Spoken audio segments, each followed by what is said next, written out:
किस गरीब भिखारी आदमी से मुंह लगा रही है? सिर्फ 50 रुपए तो भगाओ यहाँ से। मुझे अमेरिका की स्पेलिंग सुनाओ। स्पेलिंग आती है अमेरिका की? मैं कभी सपने में भी देखा है तूने हवाई जहाज। और इस भिखारी को यहाँ पे अंदर घुसने किसने दिया? एक गरीब फटीचर अब तक यहाँ है। फौरन 500 करोड़ ट्रांसफर कीजिए। तुम्हारा नाम क्या है? शिवम, तुम हो कौन? सर मेरी फ्लाइट है यूएस के लिए अगले 30 मिनट में, प्लीज सर। लाओ टिकट दिखाओ। सर टिकट अंदर है मेरे मैनेजर के पास, प्लीज सर। चल, ऐसा नहीं होता टीचर, ये एयरपोर्ट है, कोई बस स्टैंड नहीं कि मुंह उठा के चल दोगे। चलो चलो भाई, मैं हाथ जोड़ रहा हूँ, मेरी फ्लाइट है सर यूएस के लिए 30 मिनट में सर, प्लीज सर। टिकट अंदर है। भिखारी, कपड़े तेरे गंदे हो रहे हैं, चप्पल में तेरे छेद हो रहा है, तो क्या कह रहे थे? तेरी फ्लाइट है आधे घंटे बाद, और वो भी यूएस के लिए। मैं कभी सपने में भी देखा है तूने हवाई जहाज। चल निकल बाहर, चल। मैं आपके आगे हाथ जोड़ता हूँ सर, मेरी फ्लाइट है सर, प्लीज मुझे जाने दीजिए प्लीज। वैसा नहीं जाएगा ना? प्लीज सर, मैं रिक्वेस्ट कर रहा हूँ यहाँ से चल। अरे मार मार के मोर बना दूंगा तेरा, समझा?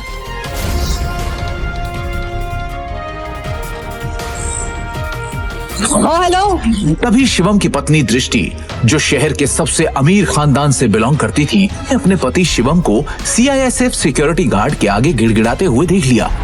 शिवम और दृष्टि सिर्फ नाम के पति पत्नी थे, क्योंकि इनकी शादी दृष्टि के दादाजी ने जबरदस्ती करवाई थी, जिसके बाद शिवम इनके घर में एक नौकर और घर जमाई बनकर रहने लगा।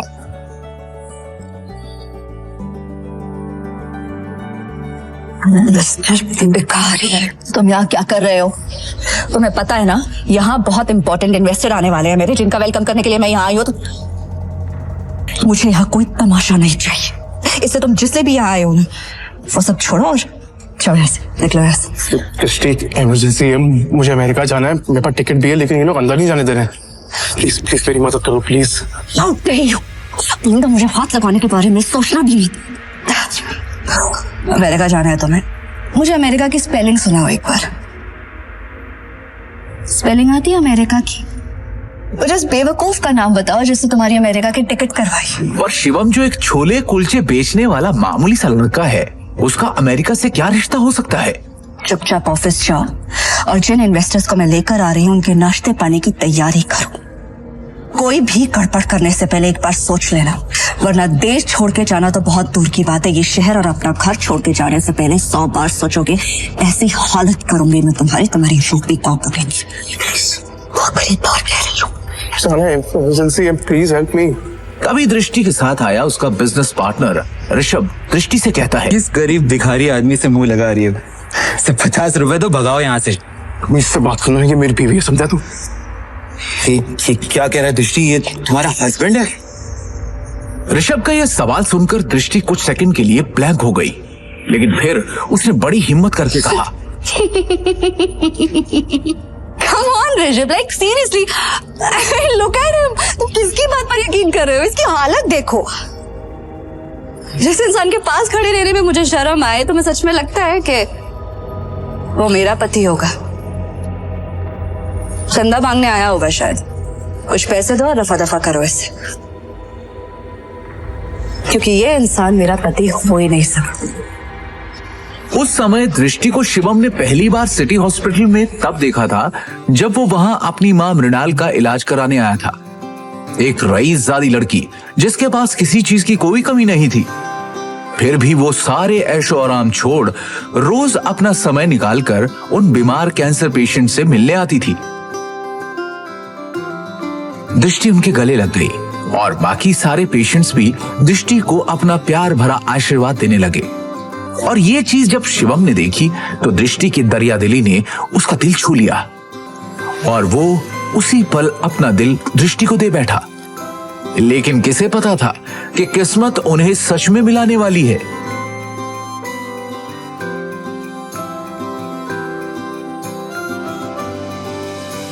सुन लिया? अब इससे पहले कि मैं मार मार के तेरा मुंह तोड़ दूं, तो अपने आप यहाँ से निकल जा। शिवम अपनी किस्मत पर अंदर ही अंदर रो रहा था। वो यहां से निकलने ही वाला था कि तभी अचानक एक काले रंग की कार एयरपोर्ट के बाहर आकर रुकती है, जिसमें से शहर के बड़े बिजनेसमैन नितिन रायजादा निकलते हैं और उनकी नजर सीधे शिवम पर पड़ती है। और वो शिवम को देखते ही उसकी ओर दौड़ते चले जाते हैं। मिस्टर शिवम, हाँ सर, आपने मुझे पहचाना? मिस्टर रायजादा को कौन नहीं जानता था। दृष्टि उन्हें देखते ही पहचान गई थी, पर उन्हें शिवम से बात करता देख दृष्टि और ऋषभ दोनों के होश उड़ गए। मिस्टर रायजादा जैसा बड़ा आदमी उस भिखारी को कैसे जानता है? मैं भी यही सोच रही हूँ। मिस्टर रायजादा ऑलमोस्ट 5,000 करोड़ की प्रॉपर्टी के मालिक है, तो फिर ये इस भिखारी से बात क्यों कर रहे हैं? आई एम श्योर उनका ड्राइवर रहा होगा। हेलो, आप जल्दी आइए, इमीडिएटली।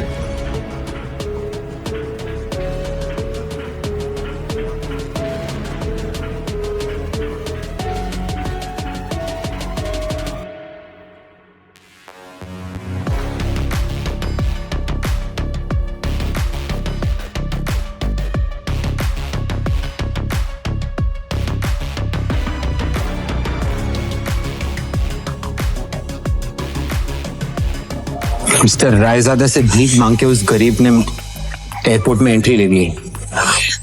पता नहीं वो एयरपोर्ट जाके क्या करेगा। Excuse me, mister Raizada right?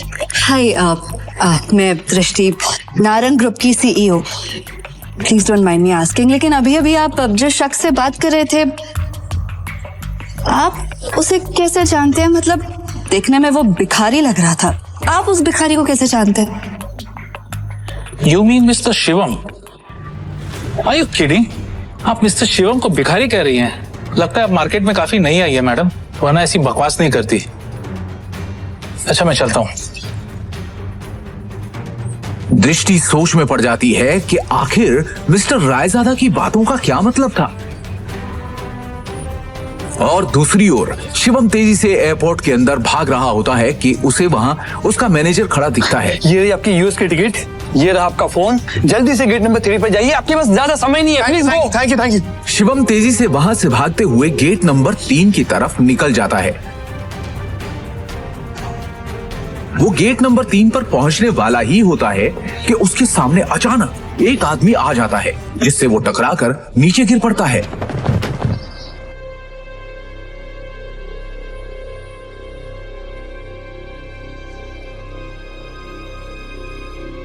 Sir, आप ठीक है? अबे अंधा है क्या? हाँ, अबे एयरपोर्ट है ये, कॉलोनी का कोई पार्क नहीं है, समझा? और इस बेकारी को यहाँ पे अंदर घुसने किसने दिया? हाँ, जल्दी में था इसलिए टकरा गया। मेरी फ्लाइट छूट जाएगी, मुझे जाने दीजिए प्लीज। सॉरी।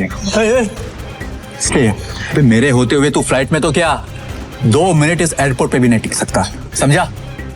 तू जानता नहीं है किससे टकराया है तू, समझा? मेरे सर से टकरा तू जानता नहीं ये कौन है? ये प्राइम एयरलाइंस का मालिक है। सर, मेरी फ्लाइट भी प्राइम एयरलाइंस की है। प्लीज मैं आपसे माफी मांग रहा हूँ, आज भी छोड़ दो प्लीज, कुछ इमरजेंसी है। प्लीज इमरजेंसी है प्लीज। सर, मेरी टिकट। मैं भी देखता हूँ तू जैसा भिखारी मेरी एयरलाइंस में कैसा चढ़ता है, समझा ना? टिकट सारे पीछे है, टिकट इसकी। Take him down. लो नीचे उसको। Stay there. समझा ना? Hey, मार उसका टिकट।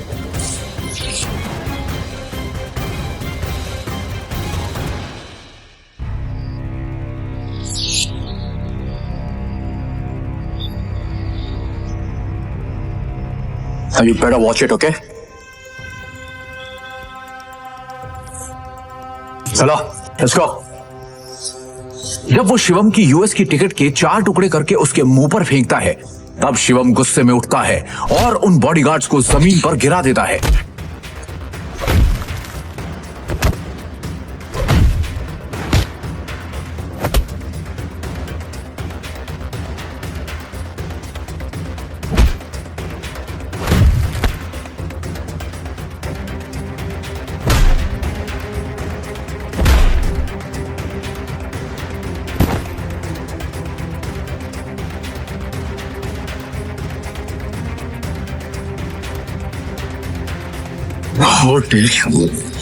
तू होता कौन है मेरी टिकट फाड़ने वाला? एक एयरलाइन का मालिक बनके खुद को बहुत बड़ा आदमी समझने लगा ना? 10 मिनट अगले 10 मिनट में तुझे बर्बाद कर दूंगा, समझा? 10 मिनट में बर्बाद करेगा मुझे, वो तो करे ना तुझमें। चल मैं यही खड़ा हूं, दिखा क्या कर सकता है तू। रुको, बहुत देखे ऐसे। हेलो, मेरी बात सुनो, मैं यंग मास्टर बोल रही हूँ।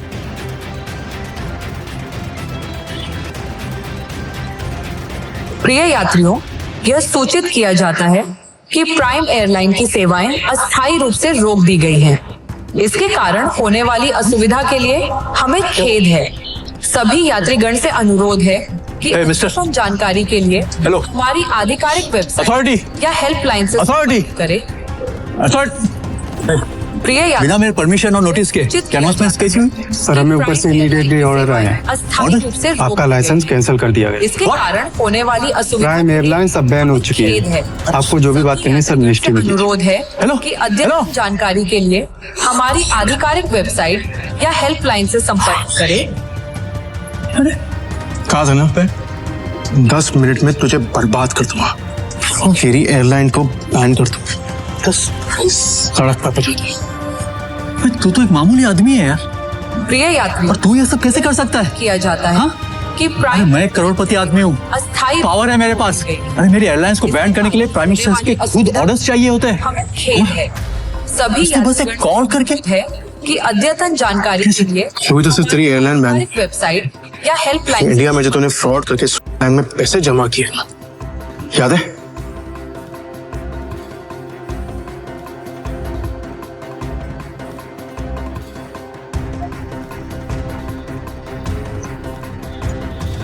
उसके लिए तुझे जेल भी भिजवा सकता हूं। लेकिन अभी इमरजेंसी है, इसलिए इतने में ही छोड़ रहा हूं। न तेरे हाथ में कटोरा देखे ना तो भीख मंगवा दे।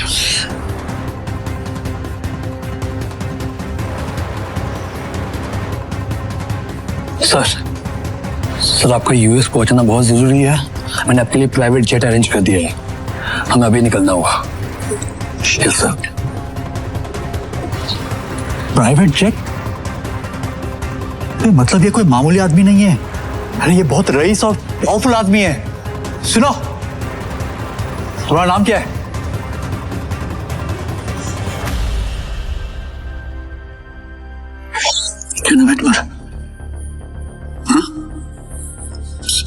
सॉरी, माफ कर दीजिए सर, सॉरी सर। ऑनेस्टली अगर मुझे पहले पता होता ना सर, तो मैं खुद आपके लिए एक जेट अरेंज करता। Please forgive me sir. आइंदा से ऐसी गलती नहीं होगी अब एयरलाइन ही नहीं है तो गलती कैसे हो? Sir.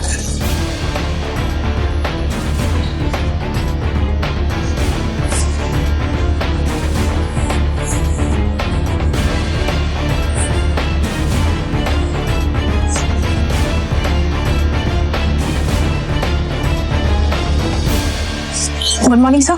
Morning. Sir, bag, please. It's all right. Sir, please give me. I'll keep it. Thank you.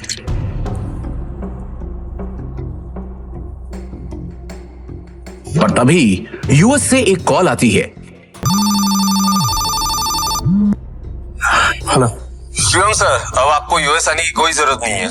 हमें डोनर मिल चुका है और बड़े साहब अब खतरे से बाहर है। हम कल ही उन्हें लेके इंडिया आ रहे हैं। थैंक गॉड, मैं तो डर ही गया था। Keep me posted, okay?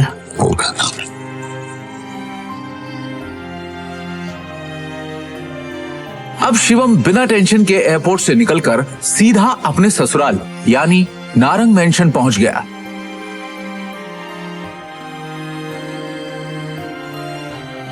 उधर रोज की तरह शिवम दुनिया से बेखबर अपनी ही धुन में हाथों में दृष्टि का लंच बैग और कानों में ईयरफोन्स लगाए ऑफिस आया। गुड मॉर्निंग मिसेस वर्मा, कैसी हैं आप?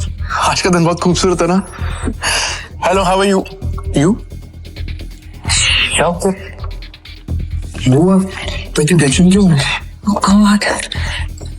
तू सारा टाइम घर में वर्करूम की तरह काम करता रहेगा कि कभी न्यूज भी देखेगा? वो इतने बड़े बिजनेसमैन का दामाद है और तुझे बिल्कुल खबर नहीं बिजनेस की। सर क्या हुआ कि मुझे मालूम नहीं है।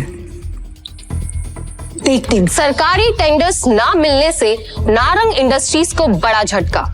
वेंटिलेटर पे चल रही नारंग इंडस्ट्रीज को इस 200 करोड़ के टेंडर से बहुत उम्मीदें थी, लेकिन ये टेंडर चला गया कपूर इंडस्ट्रीज के पास। नारंग इंडस्ट्रीज और उसके गिरते हुए शेयर्स को कैसे बचाएगी दृष्टि नारंग? ऋषभ दृष्टि का बिजनेस पार्टनर था। वैसे तो उसे दृष्टि का जीवन साथी बनना था, लेकिन दृष्टि के दादाजी ने मरने से पहले जबरदस्ती दृष्टि की शादी एक सड़क छाप गरीब लड़के शिवम से करा दी थी, जो छोले कुलचे बेचता था। और फिर दृष्टि के दादाजी के गुजर जाने के बाद बिजनेस को संभालने के लिए दृष्टि के पिता अखिल नारंग ने बहुत कोशिश की, लेकिन वो कंपनी को संभाल नहीं सके। तनाव की वजह से उनकी तबीयत पर गहरा असर पड़ा, नुकसान बढ़ता जा रहा था, इसलिए दृष्टि को यह जिम्मेदारी उठानी पड़ी। हालांकि ऋषभ चाहता तो दृष्टि की ये समस्या अपने पापा के दोस्त मिस्टर नारायण से रिक्वेस्ट करके हल करवा सकता था, लेकिन दृष्टि से अपनी सगाई टूटने के बाद उसने फैसला किया कि वो कभी भी दृष्टि की मदद नहीं करेगा। दृष्टि बिल्कुल खामोश बैठी थी।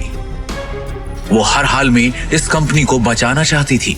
टेंडर ना मिलने की वजह से सारे इन्वेस्टर्स ने अपने हाथ खींच लिए। इनफैक्ट ये देखो, ये बैलेंस शीट, इसमें भी कुछ खास नहीं।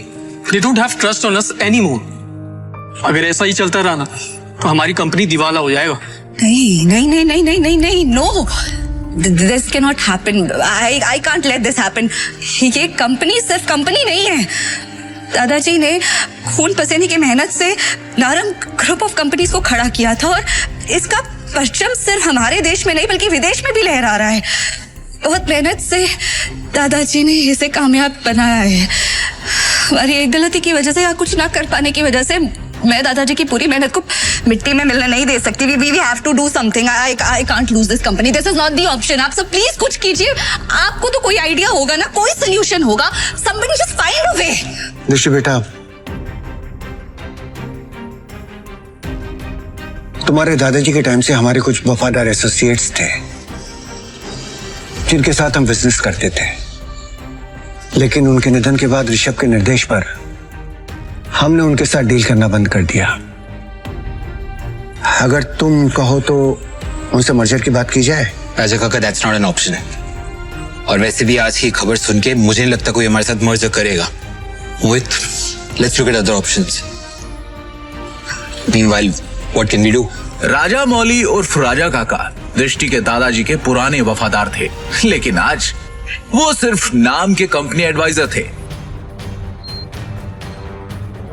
नारंग इंडस्ट्रीज और उसके गिरते। Hello, yes ma'am, yes ma'am, I get the files. अपने एक्सपर्ट से हम जानेंगे दिवालिया हो रही नारंग इंडस्ट्रीज का भविष्य।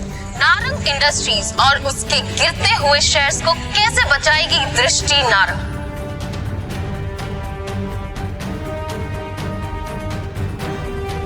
दृष्टि कहाँ पर है? शिवम, तुम घर जाओ, मुझे तुरंत ये फाइल्स देनी है मैम। दृष्टि से मिलना बहुत जरूरी है। I need to meet her right now, please. Shivam, जिद मत करो, घर जाओ। अब जा कर रही है? Meeting room.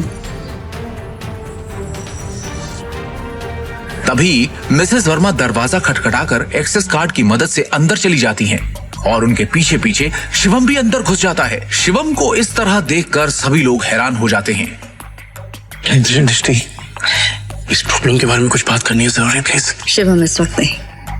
इस वक्त मैं बहुत ही जरूरी मीटिंग में हूँ, और ये मीटिंग इस वक्त मेरे लिए बहुत जरूरी है। पाँच मिनट दे दो। इन सब बातों के लिए इस वक्त मेरे पास वक्त नहीं है। प्लीज जाओ। 5 मिनट इस प्रॉब्लम का सोल्यूशन है। यहाँ मीटिंग चल रही है। मुंह उठा के आ गया साला फटीचर। और वैसे भी कंपनी के मैटर में तेरा कोई लेना, तेरी औकात क्या है? सबसे पहले तो साधने को यहाँ से निकालो। इसकी वजह से सारी गड़बड़ है। सृष्टि, अपनी डिसीजन खुद लो प्लीज। सिक्योरिटी, सिक्योरिटी से बाहर फेंको। सर, मैं यहाँ संभाल लूंगी। आप मीटिंग में वापस जाइए प्लीज। छोड़ो इसे, छोड़ो। मैडम, लेकिन सर ने इन्हें बाहर निकालने को कहा है। छोड़ो इसे। ये कोई चोर है क्या? ये दृष्टि मैम के पति हैं और नारंग इंडस्ट्रीज के घर जमाई। भूल गए क्या तुम लोग?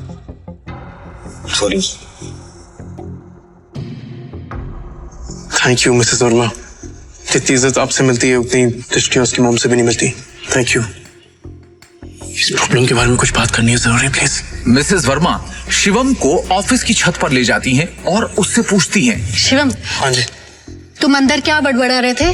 तुम कंपनी को संकट से बचा सकते हो? कैसे? कैसे बचा सकता हूँ ये तो आपको अभी नहीं बता सकता, लेकिन आपसे कुछ मदद चाहिए मिसेस वर्मा। कंपनी की कुछ डिटेल्स चाहिए। कैसी डिटेल्स? मुझे शेयर होल्डर्स की, इन्वेस्टर्स की लिस्ट चाहिए और बैलेंस शीट भी देखनी है, उसके बाद ही कुछ कह पाऊंगा। अंदर जो कुछ भी हुआ उसके बाद ऑफिस का कोई भी स्टाफ तुम्हारी मदद करने को तैयार नहीं होगा, लेकिन एक आदमी है जो तुम्हारी मदद कर सकता है। कौन? अगर तुम उसको मना लो तो ही। कौन? Rajamouli sir. I think he can help you. वो दृष्टि के दादाजी के बहुत करीबी थे, लेकिन जब से ऋषभ आया ना ऑफिस में, उसने उनको साइडलाइन कर दिया। वो ना चेन स्मोकर है, तो वो हर एक घंटे आते हैं यहाँ पे सिगरेट पीने। तुम उनका इंतजार करो और कोशिश करो उनसे बात करने की। हाँ, मैं वापस जाती हूँ। शिवम वहां खड़ा होकर राजा मौली का इंतजार करने लगता है। इसी बीच उसने अपनी जेब से फोन निकाला और किसी को कॉल किया। हेलो। कैसे नितिन राजा जी आप? अरे शिवम जी, आपसे मुलाकात भी हो गई और आज आपका कॉल भी आ गया। हमारे तो भाग्य खुल गए। बोलिए ना सर। आपसे एक छोटा सा काम। हुक्म किया जाए मालिक।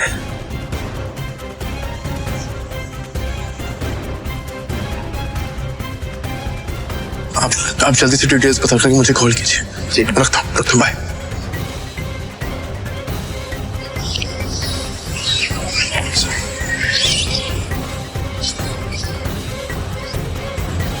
राजा काका, रायजादा ग्रुप और नारंग इंडस्ट्रीज का मर्जर कैसा रहेगा?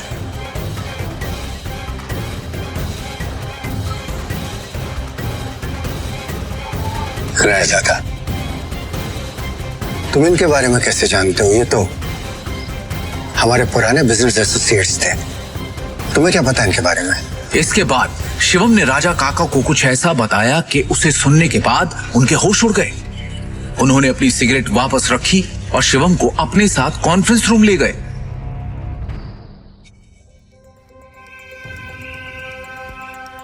ये गरीब फटीचर अब तक यहाँ है। अपनी भाषा पर नियंत्रण रखो। दृष्टि बेटी, हमें शिवम की बात को सुनना चाहिए कि वो कहना क्या चाहता है। इसके पास एक योजना है। योजना? सड़क छाप। जितनी तुम्हारी उम्र है ना, उससे ज्यादा एक्सपीरियंस मुझे इस कंपनी में काम करने का हो चुका है। इस सब नोक झोंक के बीच दृष्टि गहरी सोच में थी। उसे अपने दादाजी की एक बात याद आ रही थी। दृष्टि बेटी, शिवम तुम्हारे लिए एक अच्छा जीवन साथी है और एक बात हमेशा याद रखना, जब भी तुम्हें या नारंग इंडस्ट्री पे कोई भी परेशानी आई तो शिवम ही तुम्हें उससे बाहर निकालेगा। आप कहना क्या चाहते हैं? इनफ। शांत हो जाइए आप सब, प्लीज प्लीज थोड़ी देर के लिए चुप हो जाइए। और ऋषभ, तुम भी चुप रहो। भूलिए मत आप सब लोग, इस कंपनी की बॉस अब भी मैं हूं। डिसीजन मेकिंग पावर मेरे हाथ में है, होगा वही जो मेरा फैसला होगा। शिवम, तुम कहो तुम्हें क्या कहना है? हाँ शिवम।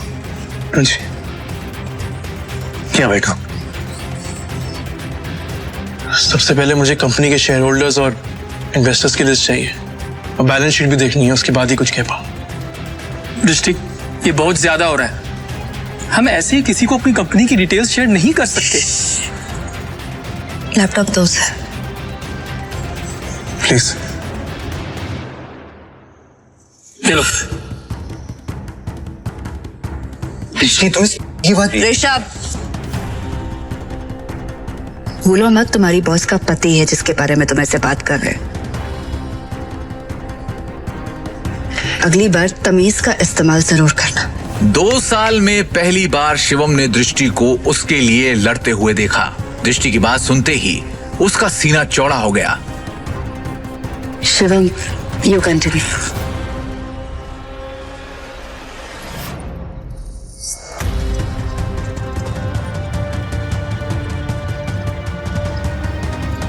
बैलेंस शीट की कुछ ट्रांजैक्शन पे मुझे शक है। इन्वेस्टर्स जिस तरह कंपनी छोड़ के जा रहे हैं उसका भी एक पैटर्न है। कुछ तो गड़बड़ है यहाँ पर। अरे क्या बकवास कर रहा है, कुछ भी बोल रहा है यार। हवा में बात करना बंद करो और ये बताओ कि गिरते शहर को कैसे रोके। हमें हमारे कंपनी से सारे शेयर बाय बैक करने होंगे, सिंपल। अरे वाह, एकदम शानदार और नया आइडिया तुम्हारा। तुम्हें क्या लगता है? अरे इसे क्या लगता है कि हम लोग ने इस बारे में सोचा नहीं होगा? शांत हो जाओ। शिवम, फंड्स कहाँ हैं हमारे पास? 1 मिनट दो मुझे, बस 1 मिनट। इतना कहकर शिवम ने अपने फोन से एक नंबर मिलाया और उसके बाद जो उसने फोन पर कहा उसे सुनकर सबके होश उड़ गए। ऋषभ और मोहित की आंखें फटी की फटी रह गई। मिस्टर टोकस, मेरी बात ध्यान से सुनिएगा। सबसे पहली बात, राजाडा ग्रुप से नारंग इंडस्ट्रीज को फौरन 500 करोड़ ट्रांसफर कीजिए। दूसरी बात, राजाडा ग्रुप और नारंग इंडस्ट्रीज के बीच में मर्जर अनाउंस कीजिए। और हाँ, आखिरी बात, कपूर इंडस्ट्रीज के सारे शेयर खरीद लीजिए जल्दी। दृष्टि शिवम की इतनी बड़ी बड़ी बातें सुनकर हैरान थी। उसे यकीन ही नहीं हो रहा था कि उसका घर जमाई पति इतनी बड़ी कंपनी से उसकी नारंग इंडस्ट्री का मर्जर करवा रहा था। दृष्टि ने शिवम से कहा, शिवम, तुम हो कौन? ब्रेकिंग न्यूज, बड़ी खबर आ रही है इस वक्त हमारे पास। रायजादा ग्रुप ने नारंग इंडस्ट्रीज के साथ मर्जर की घोषणा कर दी है। इस खबर ने नारंग इंडस्ट्रीज को फर्श से अर्श तक पहुंचा दिया है। नारंग इंडस्ट्रीज के शेयर प्राइस ने वापस से रफ्तार पकड़ी है। नारंग इंडस्ट्रीज का दुनिया की सबसे बड़ी कंपनी रायजादा ग्रुप से जुड़ना काफी फायदेमंद साबित होगा।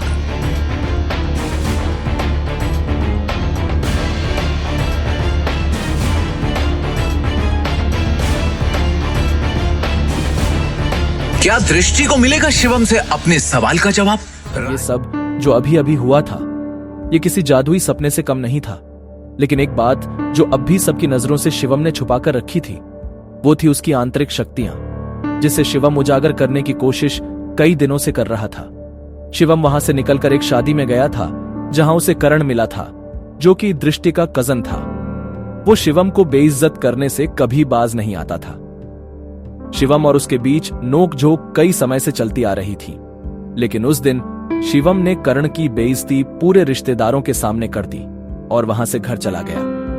करण ने अपने गुस्से को पी लिया और ठान लिया कि वो शिवम को नहीं बख्शेगा। दूसरी ओर अपना खाना खत्म करके शिवम ने अपने बर्तन धोए और फिर वो अपने बेड पर आराम करने बैठ गया।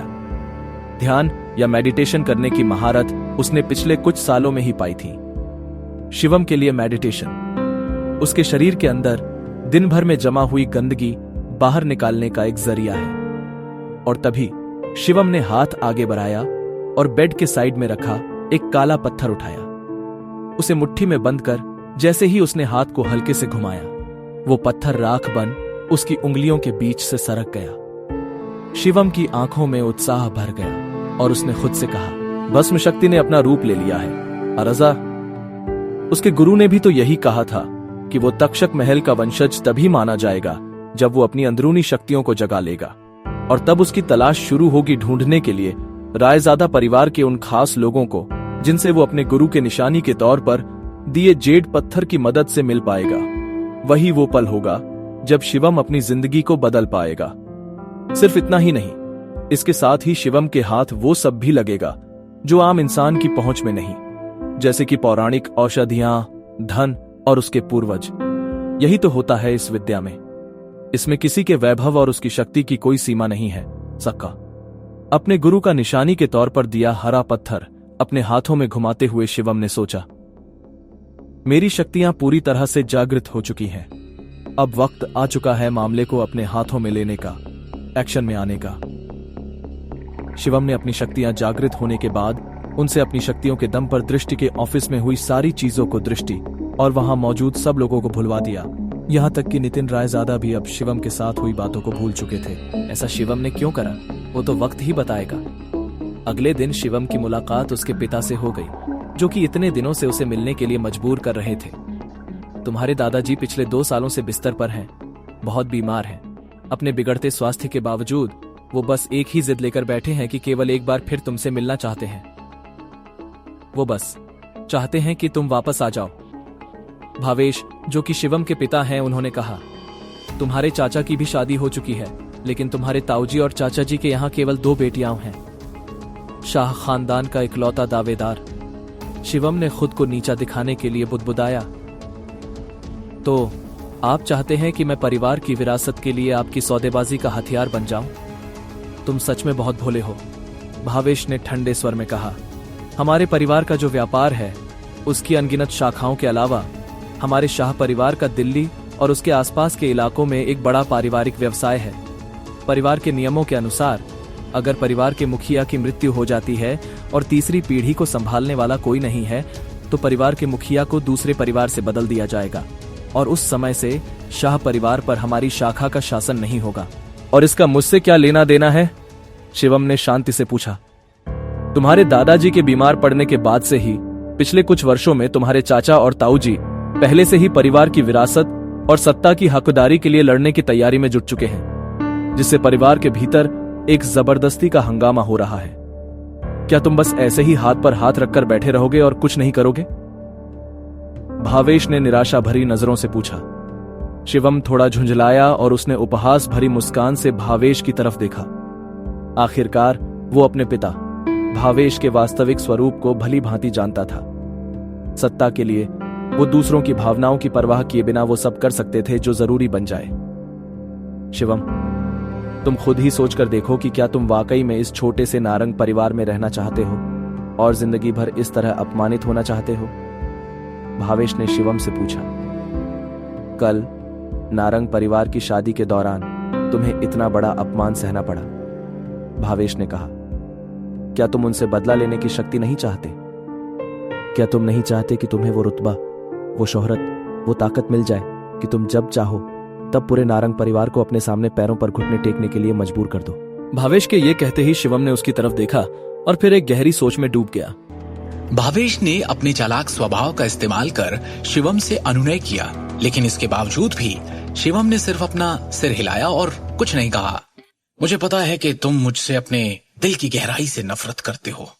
तुम चाहो तो जीवन भर मुझसे नफरत कर सकते हो और मुझे अपने पिता के रूप में स्वीकार नहीं करना चाहते हो तो वो भी मत करो। भावेश ने गंभीरता से कहा, केवल एक चीज है जो तुम्हें करने की जरूरत है, वो है शाह परिवार में वापस आना और अपने दादा को पहचानना। फिर तुम शाह परिवार से वो लेने में सक्षम हो जाओगे जो तुम चाहते हो और उस शक्ति के साथ तुम जो चाहो वो कर सकते हो।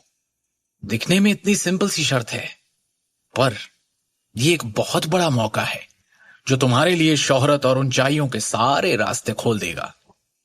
क्या तुम अब भी इसे स्वीकार करने को तैयार नहीं हो? शिवम ने स्पष्ट रूप से कहा, मुझे आपकी सहायता की कोई जरूरत नहीं है। मैंने वास्तव में तब तुम्हारे और तुम्हारी मां के साथ गलत किया था, लेकिन अगर तुम मेरी जगह होते तो शायद तुम भी ऐसा ही करते। एक आदमी जीवन में सब कुछ खो सकता है, हालांकि केवल एक चीज जो उसे नहीं खोनी चाहिए वो है वो शक्ति जो उसके हाथों में है। शिवम ने अपना सिर हिलाया और बेहद निराशा में आह भरी। पूरे 1 दशक के बाद भी भावेश को अभी भी उसने उसके और उसकी मां के साथ जो किया उसके लिए किसी प्रकार का पछतावा या अपराध बोध महसूस नहीं हो रहा था। शिवम ने खड़े होकर जाने से पहले कहा, मैं वापस जाने और अपने दादाजी से मिलने का समय चुनूंगा। हालांकि शाह परिवार के मामले का मुझसे कोई लेना देना नहीं है। ठीक है, तुम जा सकते हो। मैंने तुम्हें पहले ही शर्तें बता दी है और तुम्हारे जवाब का इंतजार रहेगा। मुझे पता नहीं क्यों ये यकीन है कि तुम अंत में अपना विचार बदल दोगे। हाँ, आपने जो कहना है या करना है वो कीजिए। नोएडा सिटी, पूर्वी जिला, रायजादा ग्रुप बिल्डिंग। इमारत के प्रवेश द्वार पर पहुंचकर शिवम गेस्ट हॉल में चलने के लिए आगे बढ़ा। सर, क्या मैं पूछ सकती हूँ आप किसे ढूंढ रहे हैं? रिसेप्शनिस्ट ने विनम्रता से पूछा। मैं आपके डायरेक्टर नितिन रायजादा से मिलने आया हूँ, शिवम ने शांति से कहा। आप डायरेक्टर रायजादा से मिलने आए हैं? क्या आपके पास अपॉइंटमेंट है? उस रिसेप्शनिस्ट ने फिर पूछा। कैजुअल स्ट्रीट वियर टाइप के कपड़े पहने शिवम किसी ऐसे व्यक्ति की तरह नहीं दिख रहा था जिसके पास डायरेक्टर नितिन रायजादा जैसे बड़े आदमी से बात करने की योग्यता भी हो। मिलना तो दूर की बात थी। आप उन्हें सिर्फ मेरा एक मैसेज दे दीजिए और जैसा मैं कह रहा हूं बिल्कुल आप वैसा ही उनसे कहिए। उन्हें बताइए कि मैं चेतन आनंद रायजादा का दोस्त हूं। ठीक है, आप प्लीज कुछ देर वेट कीजिए। भवन के दूसरी ओर डायरेक्टर के ऑफिस में एक असाधारण स्वभाव वाला एक मध्यम आयु वर्ग का व्यक्ति कुछ डॉक्यूमेंट्स और फाइल्स की जांच कर रहा था। कम इन। अनुमति मिलने के बाद एक युवा पुरुष सेक्रेटरी ऑफिस के अंदर आया और उसने नर्म तरीके से सम्मान पूर्वक कहा, डायरेक्टर सर, फ्रंट डेस्क से मैसेज आया है कि कोई आपको ढूंढ रहा है। Front desk? दिन के इस वक्त मेरा कोई अपॉइंटमेंट नहीं है ना? देखो, वो जो कोई भी है मुझे नहीं अपने लिए परेशानी ढूंढ रहा है शायद, और इसके लिए तुम्हें यहाँ आने और हर वो इंसान जो मुझसे यहाँ मिलने आए उसके बारे में मुझे बताने की जरूरत नहीं है, समझे?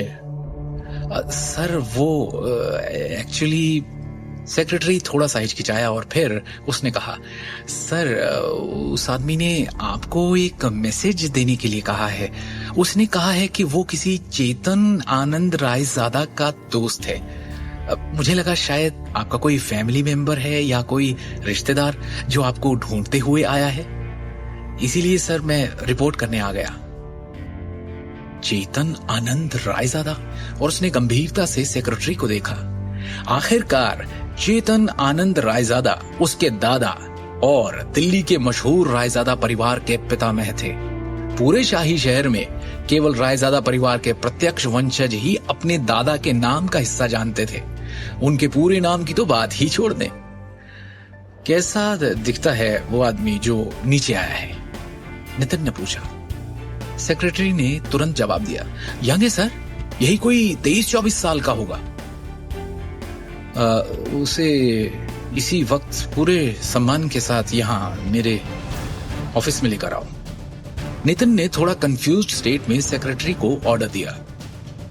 5 मिनट बाद शिवम को सेक्रेटरी द्वारा 36वीं मंजिल पर डायरेक्टर के कार्यालय में लाया गया और जैसे ही शिवम ऑफिस के अंदर आया वो नितिन के सामने एकदम भरकर बैठ गया। उस अधेड़ उम्र के व्यक्ति जो उस कंपनी का डायरेक्टर है, उसने उसे गंभीर भाव से देखा। क्या मैं पूछ सकता हूँ आप कौन हैं सर? क्या आप इसे पहचानते हैं? शिवम ने वो हरा जेड पत्थर जो उसे निशानी के तौर पर गुरुजी से मिला था उसे निकालते हुए कहा। उस जेड पत्थर की सतह को जटिल पैटर्न के साथ उकेरा गया था जबकि चरित्र रायजादा को केंद्र में अंकित किया गया था। ये तो... नितिन ने हैरान भाव से उस हरे पत्थर को देखा। उसका दिमाग अभी भी अस्पष्ट था और उसमें हजारों सवाल थे। ये जेड शहर के रायजादा परिवार से किसी की पहचान और कनेक्शन का प्रतीक है। ऐसे केवल कुछ ही पत्थर तैयार किए गए थे, यहां तक कि खुद नितिन के पास ऐसा एक भी नहीं था। अब कृपया एक क्षण प्रतीक्षा करें, तब तक मैं आनंद जी को आमंत्रित करता हूं, नितिन ने सम्मानजनक स्वर में कहा। इस युवक को नाराज करने की हिम्मत नहीं थी उसमें, जो अभी भी उसके लिए एक राज था। शिवम ने हां में सर हिलाया। कुछ ही समय बाद नितिन सफेद बालों और दाढ़ी वाले एक बूढ़े व्यक्ति उनके साथ ऑफिस में लौटा। नितिन थोड़ा पीछे हुआ और वो आगे आए। नितिन सिर्फ बिजनेस के प्रबंधन का प्रभारी था। दूसरी ओर उसके परिवार के रहस्यों से संबंधित अन्य सभी मामलों को आनंद जी द्वारा नियंत्रित किया जाता था, जिसे नितिन के पिता ने भेजा था। वो बूढ़ा करीब 60 की उम्र का होगा, लेकिन उनकी चाल में सर्प जैसी तेजी थी। इसके अलावा उनकी तेज आंखें जोश से भरी थी, जबकि उनके शरीर में उच्च आत्माओं का उत्सर्जन था। शिवम के हाथ में जेड टोकन को करीब से देखते हुए बूढ़े ने एक सांस लेने से पहले अविश्वास में देखा और अपना परिचय दिया। मैं हूँ जतिन आनंद। क्या मैं आपका शुभ नाम जान सकता हूँ sir? Shivam. Brother Shivam Raizada group के लिए जेड टोकन लाए हैं। मुझे माफ करें, लेकिन क्या मैं आपकी पहचान का परीक्षण कर सकता हूँ? जरूर। शिवम ने हाँ में सिर हिलाया। जतिन को एक नजर देखते ही शिवम बता सकता था कि वो एक साधारण बूढ़ा आदमी नहीं था। इसे देखकर एक बात तो साफ थी कि जतिन आनंद तक्षक विद्या की दुनिया में एक विशेषज्ञ थे। जवाब में सिर हिलाने के बाद जतिन ने अचानक अपनी कलाई को हिलाया और एक जेट गेंद को रोल करते हुए फेंका, जो हवा में घूमती हुई तेजी से शिवम की ओर जा रही थी। अचानक हुए हमले के बावजूद शिवम ने तेजी से अपनी तरफ आती हुई उस जेट बॉल को नंगे हाथों से पकड़ लिया और अपनी सीट पर बैठ गया। और जैसे ही उसने अपनी मुट्ठी खोली, उसकी उंगलियों के बीच से जेट धूल का ढेर फिसलने लगा। इस अप्रत्याशित दृश्य को देखकर नितिन की आंखें चमक गई। जतिन आनंद की अभिव्यक्ति भी फीकी पड़ गई और वो खुद से बुदबुदाए, एक आंतरिक शक्ति विशेषज्ञ इतनी कम उम्र में, कहीं ये उस इंसान का वंशज तो नहीं? रायजादा परिवार के एक बुजुर्ग के रूप में वो प्राचीन तक्षक विद्या से संबंधित गांधी परिवार के रहस्यों के संपर्क में आए थे।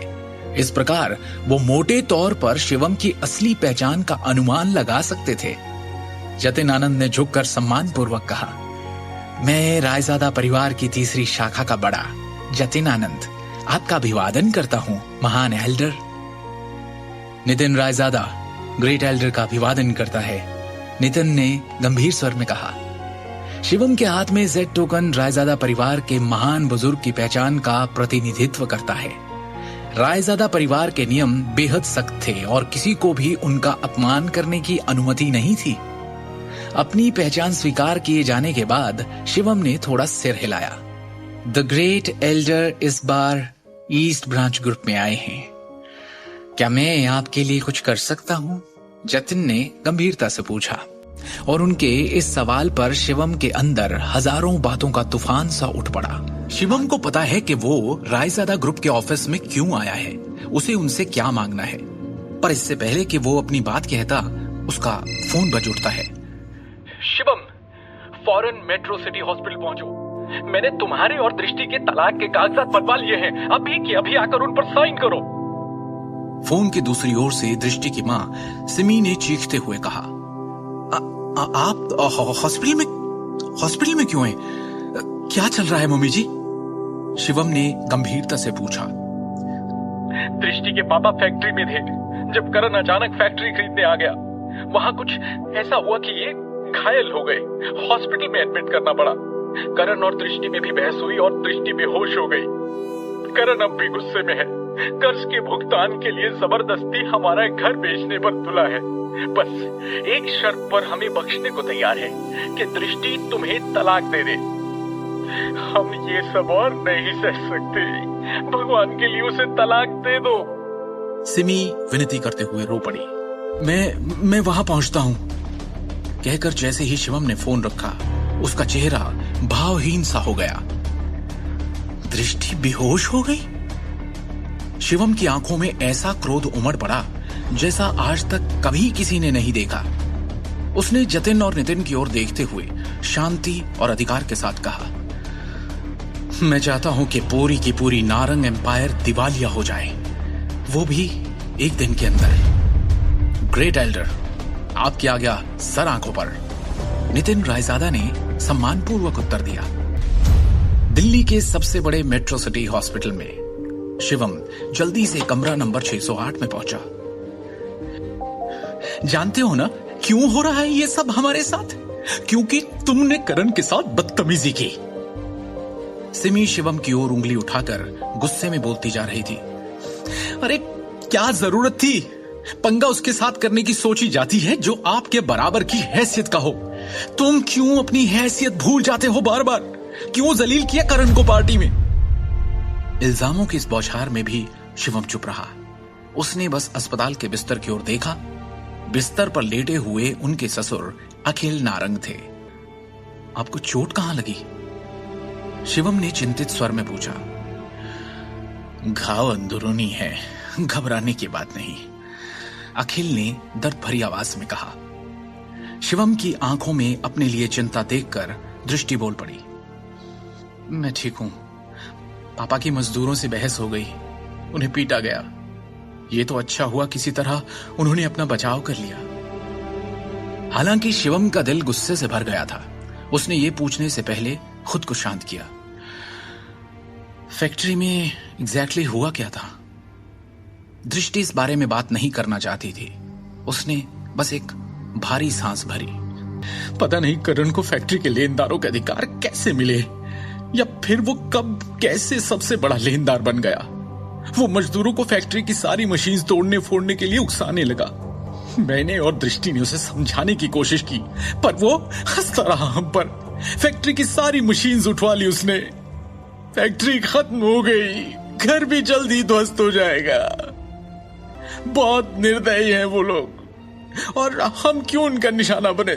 सिर्फ तुम्हारी वजह से शिवम, सिर्फ तुम्हारी वजह से। बोला उसने कि वो तुम दोनों का तलाक चाहता है। मैंने तो हां कर दी है। अब तुम में थोड़ी शर्म है तो साइन कर दो इन पेपर्स पर। सिमी ने निर्दयता से कहा। बस करो सिमी। बिस्तर पर लेटे हुए अखिल ने गहरी आवाज में कहा, हर बात का दोष शिवम को देना बंद कर दो। ये सब जिसके कारण हो रहा है वो मैं हूं जो अपना परिवार संभालने में सक्षम नहीं है। वो मेरे भाई का बेटा है जो हमें हंसी का पात्र बनाने के लिए हमें बर्बाद करने पर तुला है। इस बार मैं अपनी बेटी की बात सुनूंगा। अगर सबसे खराब स्थिति आती है तो हम उसे घर और कारखाना दे देंगे और दिल्ली शहर से बाहर चले जाएंगे। कम से कम हमें उनके चेहरे तो नहीं देखने होंगे। ये सुन सिमी भी खामोशी में डूब गई। अरे वाह, पूरा परिवार एक साथ। शिवम। कमरे के बाहर से हंसी की आवाज आई। करण यहां भी आ गया।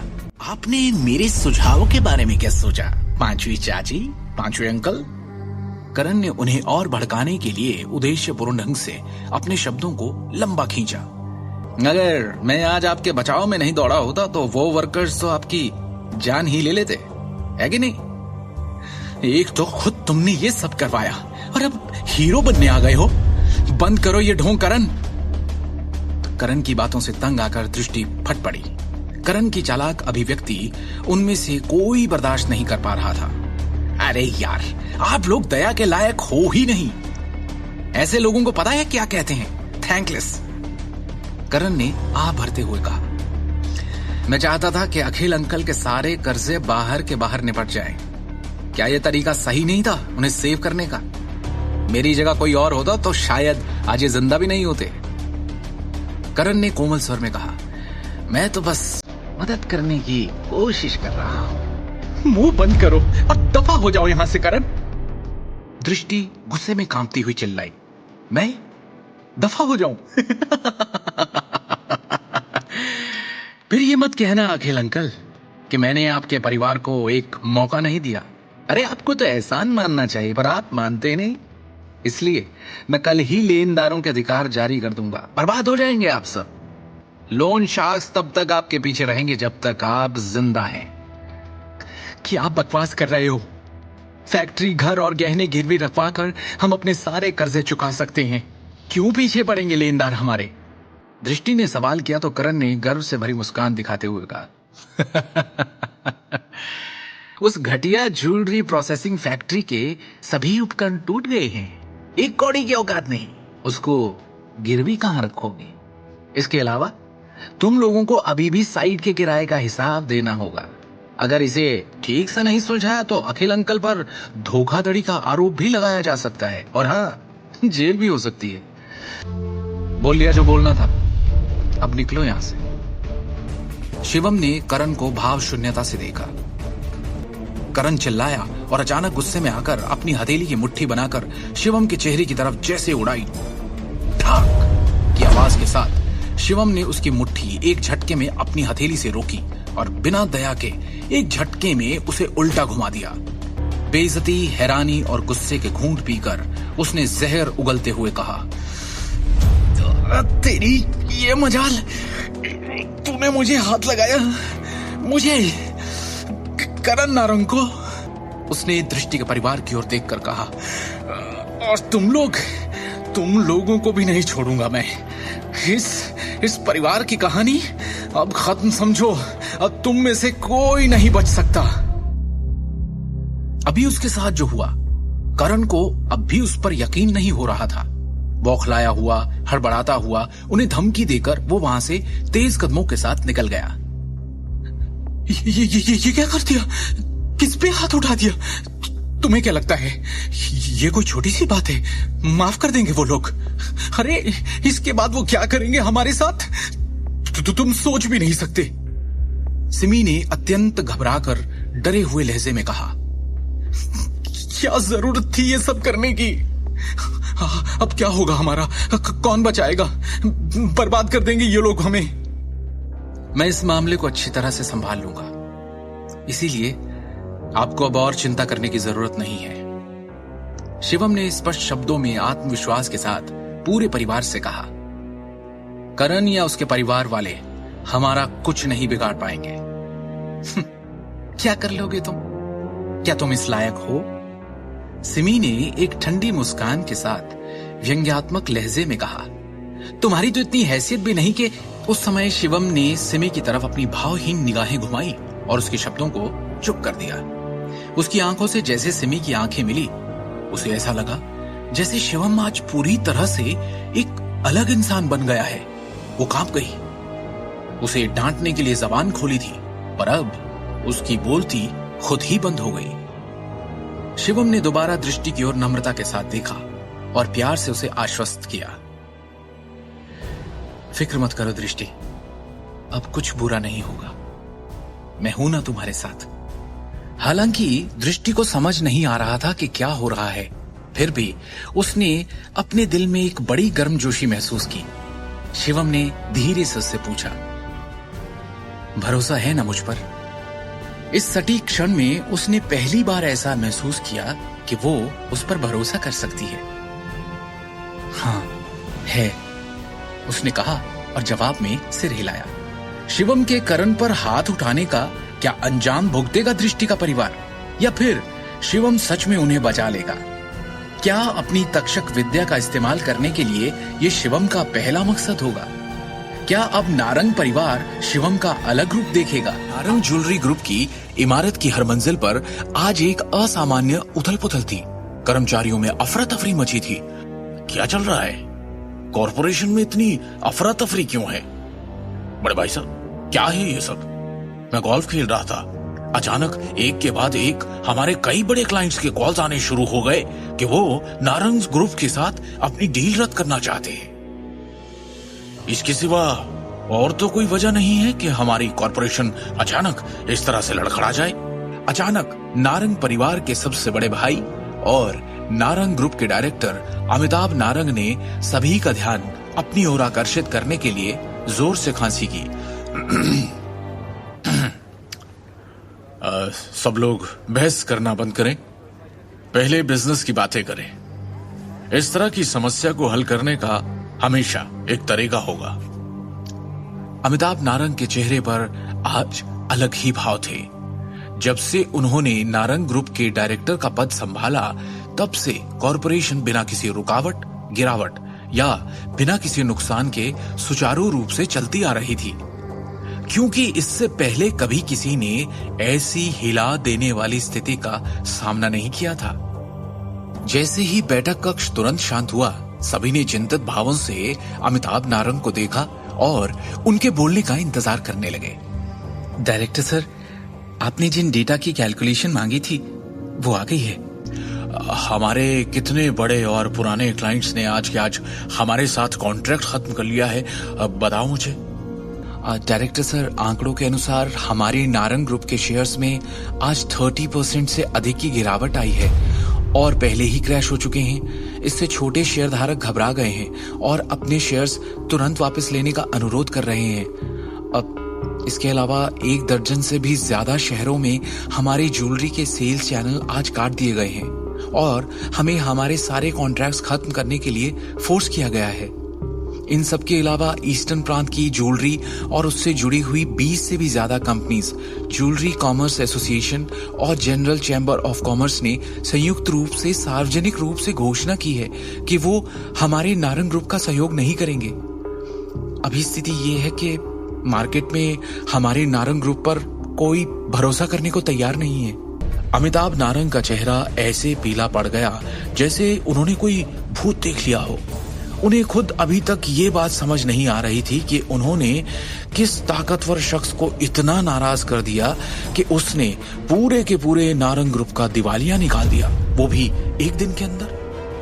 उन्होंने अजीत की तरफ देखा और पूछा, अजीत, क्या तुम इस समस्या का कोई समाधान लेकर आए हो? चिंता वाली बात यह है कि कोई स्पष्ट रूप से पर्दे के पीछे के तार खींच रहा है और हमारे ग्रुप को निशाना बना रहा है। हालांकि अजीत नारंग को भी समझ नहीं आ रहा था कि क्या किया जाए। उसका चेहरा राख हो गया था। अभी के लिए हमें तार खींचने के लिए जिम्मेदार व्यक्ति का पता लगाना चाहिए। हम तब तक देख सकते हैं कि क्या बातचीत के लिए अभी भी कोई जगह है। अजीत नारंग ने असहाय रूप से कहा। दोनों मुखिया समझ नहीं पा रहे थे कि उन्होंने किसे नाराज किया है। आखिर किसके पास एक दिन के अंदर नारंग ग्रुप को दिवालिया होने के कगार पर खड़ा करने की शक्ति थी। ये देखकर कि दोनों मुखिया भी बेबस थे, बैठक कक्ष और भी बेचैन हो गया, क्योंकि शेयरधारक आगे की चर्चा में पड़ गए कि तभी कक्ष के दरवाजे पर दस्तक हुई और वो चश्मे वाली युवा महिला सेक्रेटरी फिर से अंदर आई। उसके चेहरे पर इस वक्त और भी ज्यादा परेशानी के भाव थे। महिला सेक्रेटरी ने गंभीर लहजे में कहा, वाइस चेयरमैन, किसी ने हमें अभी फोन किया है। वो रायजादा ग्रुप के सेक्रेटरी विक्रम टोकस हैं। इस बार वो आपसे नारंग ग्रुप के मामलों पर कुछ बात करना चाहते हैं। मुझसे बात करना चाहते हैं? अजीत नारंग ने असमंजस में उत्तर दिया। वहां मौजूद सभी लोग हैरान हो गए। आखिर क्या उस व्यक्ति को पहले एग्जीक्यूटिव डायरेक्टर सबसे बड़े भाई की तलाश नहीं करनी चाहिए? वो तीसरे भाई की तलाश क्यों करेंगे? कहीं ऐसा तो नहीं? इस वक्त सम्मेलन कक्ष में बैठे सभी लोग ये अनुमान लगा सकते हैं कि वो आदमी बड़े भाई से न मिलकर तीसरे भाई से मिलने क्यों आया होगा, क्योंकि सभी की संदेह भरी निगाहें अजीत नारंग पर जा टिकी थी। अजीत, क्या इस मामले का तुमसे कोई लेना देना है? क्या तुमने किसी भी तरह से रायजादा ग्रुप को ठेस पहुंचाई है? क्या मजाक है? आखिर नारंग ग्रुप का कोई भी शख्स रायजादा ग्रुप जैसे ताकतवर बिजनेस टाइकून से टकराने की हिम्मत कैसे कर सकता है? रायजादा ग्रुप के एक इशारे पर सारा नारंग ग्रुप एक चुटकी में दिवालिया हो जाएगा। तो फिर मैं कैसे? अजीत नारंग ने जल्दी से उनके साथ सभी संबंधों से इनकार कर दिया। हम जल्दी ही पता लगा लेंगे। आप फोन उठाओ और स्पीकर चालू करो। देखते हैं रायजादा ग्रुप का क्या कहना है। अमिताभ नारंग ने ठंडे स्वर में कहा। इस समय अजीत नारंग काफी दबाव में था। बिना किसी विकल्प के उसने सभी शेयरधारकों के सामने सेक्रेटरी विक्रम टोकस का फोन उठाया। क्या आप अजीत नारंग हैं? फोन के दूसरी छोर पर सेक्रेटरी विक्रम टोकस की आवाज बहुत ठंडी थी। हाँ mister Tokas, good morning. Ajit Narang ने विनम्रता से जवाब दिया। 1 घंटे बाद हम एक बड़ी मीटिंग बुलाएंगे। इसके लिए प्लीज नारंग ग्रुप के सारे मैनेजमेंट को फौरन सूचित कर दीजिए। हमारा रायजादा ग्रुप आपकी कंपनी के एक्विजिशन यानी अधिग्रहण के बारे में बात करने के लिए आएगा। अपने बेटे करण नारंग को मीटिंग में बुलाना मत भूलिएगा। विक्रम ने कहा। जी बिल्कुल, अजीत ने तुरंत उत्तर दिया, क्योंकि वो विक्रम टोकस को अपमानित करने की जरूरत नहीं कर सकता था। फोन की एक बीप के साथ विक्रम ने आखिरकार कॉल काट दिया। अजीत नारंग, उसका चेहरा पीला पड़ गया। अपने बेटे का नाम सुनने के बाद उसे एक बड़ी बेचैनी महसूस हुई। कॉल खत्म होने के बाद वहां मौजूद सभी शेयरधारकों ने अजीत नारंग को और भी अधिक शत्रुता और संदेह की दृष्टि से देखा। चूंकि मामला अर्जेंट है, हम एक बार में ही बैठक बुलाएंगे। कंपनी के पूरे मैनेजमेंट को सूचित किया जाए और रायजादा परिवार के लोगों के आने का इंतजार करें। अमिताभ नारंग ने गंभीर स्वर में कहा। 3 घंटे बीत गए। बैठक कक्ष में माहौल बेहद तनावपूर्ण हो गया था, क्योंकि सभी घबराकर इंतजार कर रहे थे। मिस्टर नारंग, क्या हमें फोन नहीं करना चाहिए? वो आ भी रहे हैं कि नहीं? शेयरधारकों में से एक से अब इंतजार नहीं हो रहा था। अनुभव था ही इतना कष्टदायक। हम केवल इंतजार कर सकते हैं। आखिरकार हमारे ग्रुप की जीवन रेखा पहले से ही रायजादा परिवार के हाथों में है, अमिताभ ने गंभीरता से कहा। इसी दौरान एक युवक अचानक अपनी बिजनेस टीम और 2 अन्य वकीलों के साथ बैठक में चला गया। सब लोग मुझे अपना परिचय दें। मैं रायजादा ग्रुप के नारंग ग्रुप एक्विजिशन का इंचार्ज हूं। सेक्रेटरी विक्रम टोकस ने गंभीर अभिव्यक्ति के साथ कहा। और हां, मैं नारंग ज्वेलरी ग्रुप का नया चेयरमैन भी हूं। डायरेक्टर अमिताभ नारंग की जगह कॉरपोरेशन के मामले अब मैं संभालूंगा। इतना कहने के बाद सेक्रेटरी टोकस ने चेयरमैन की कुर्सी खोल दी और बोल्ड अंदाज में बैठ गया। भवानी नारंग के निधन के बाद से नारंग ग्रुप के चेयरमैन का पद खाली था। यहां तक कि अमिताभ और अजीत नारंग ने भी खुद को डायरेक्टर के पद तक ही रखा। ये नजारा देखकर नारंग परिवार के सभी सदस्यों के चेहरे पर घृणा आ गई और वो चुप रहे, क्योंकि वो रायजादा ग्रुप को नाराज नहीं करना चाहते। सेक्रेटरी टोकस परिवार के सभी लोगों के हाव भाव देखकर मुस्कुराया और बोला, आगे बढ़ने से पहले ऐसा लगता है आप सब में काफी लोगों की समझ में नहीं आया कि अभी स्थिति एग्जैक्टली है क्या। इस समय मेरे हाथों में नारंग की ज्वेलरी ग्रुप के 55% शेयर हैं। इसके अलावा मैं मैनेजमेंट के तहत 20 ज्वेलरी फैक्ट्रीज और 30 आभूषण फ्लैगशिप स्टोर्स के कंट्रोल में हूं। मेरा मानना है कि अगर मैं चेयरमैन का पद लेता हूं तो किसी को आपत्ति नहीं होगी, है ना? टोकस के ये शब्द एक ढोल की तरह लग रहे थे जो सभी के मन में गहराई से उतर गए, जिससे वो चुप हो गए। ये एक्विजिशन के दस्तावेज हैं, प्लीज आप सभी एक बार ध्यान से पढ़ लीजिए। टोकस ने दस्तावेज की कॉपियां सभी में बांटने का आदेश दिया।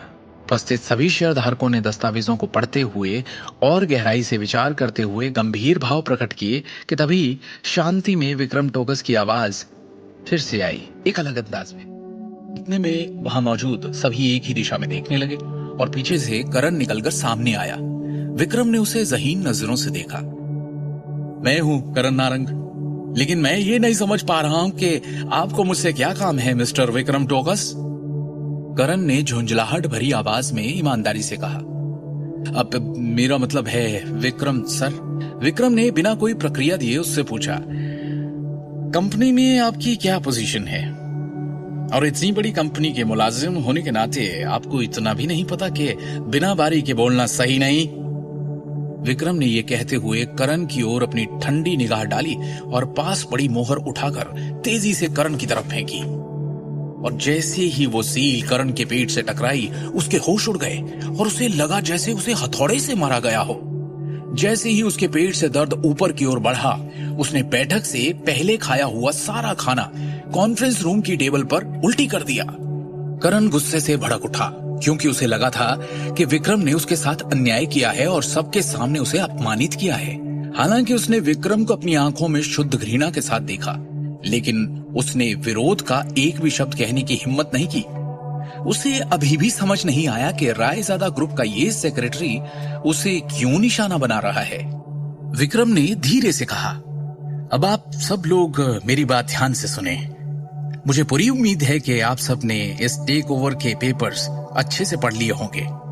हमारे रायजादा परिवार ने नारंग के आभूषण समूह से बड़ी संख्या में शेयर और संपत्तियां क्यों खरीदी, इसका कारण ये है कि हमने नारंग के आभूषण निगम की क्षमता को समझा और उसमें इंटरेस्ट दिखाया है, क्योंकि इसके पास महान विकास मूल्य है।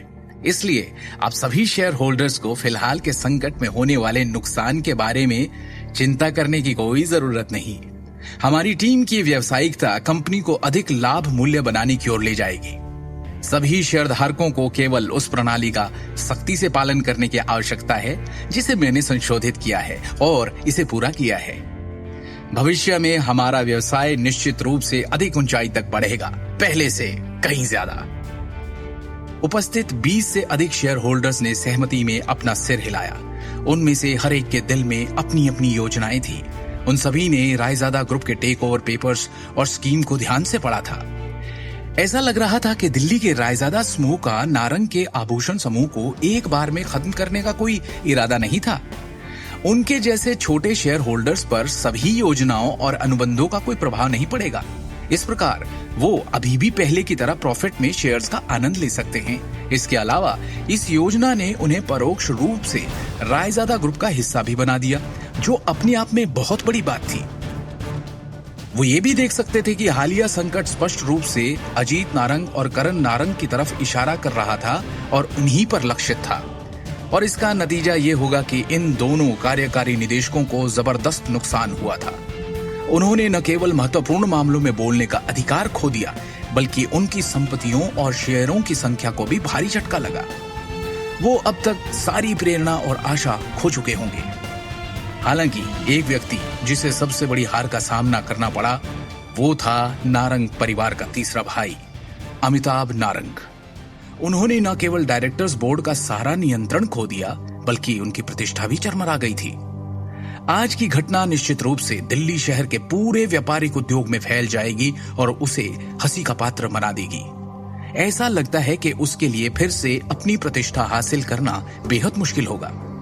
हालांकि अजीत नारंग और अमिताभ नारंग ने शुरू में बदसूरत भाव प्रकट किए, मजबूरी में सिर्फ एक मुस्कान दी और विक्रम की सराहना की और उसे बधाई देने के अलावा वो दोनों और कर भी क्या सकते थे।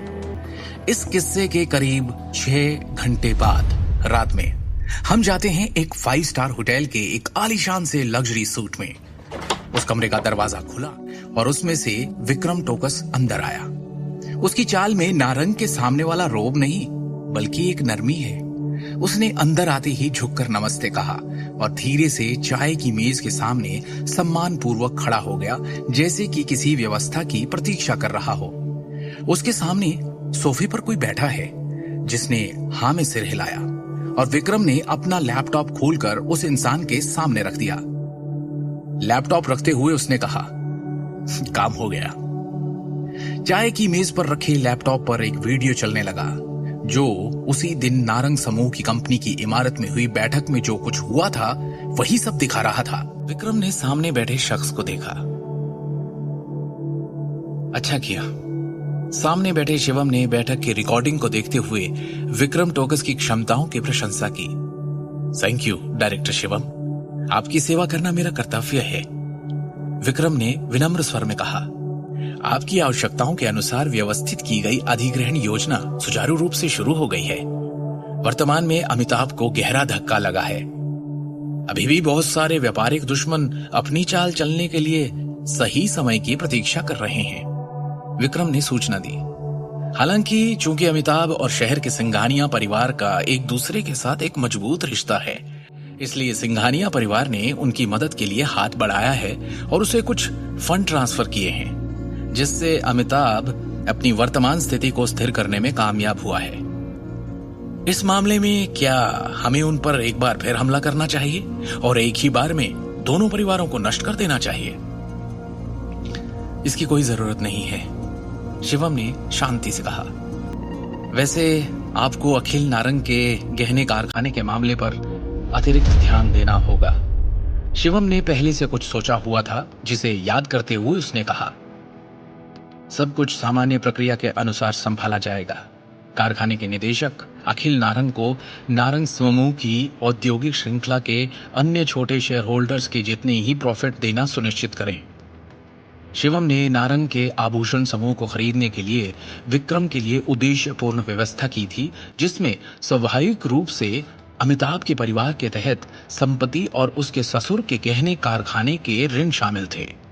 साथ ही उसने विक्रम के लिए सभी कारखानों को नारंग समूह के नाम से व्यवस्थित करने और उन सभी को समान प्रॉफिट देने की व्यवस्था की।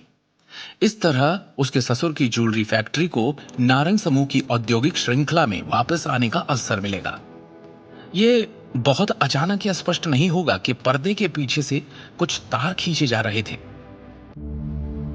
कल जब आप नारंग एम्पायर जाएंगे तो एक न्यूज बुलेटिन जारी करने के लिए निदेशक मंडल के नाम का उपयोग करें, जिसमें साफ हो कि कंपनी कई रचनात्मक ज्वेलरी डिजाइनर्स और एक मुख्य डिजाइनर अधिकारी की भर्ती करने वाली है। यस सर, विक्रम ने उत्तर दिया। ठीक है, अभी आप जा सकते हैं और हाँ, आगे की हर खबर मुझे रिपोर्ट करें, शिवम ने स्पष्ट रूप से कहा। अगले दिन छतरपुर जिला दृष्टि का घर।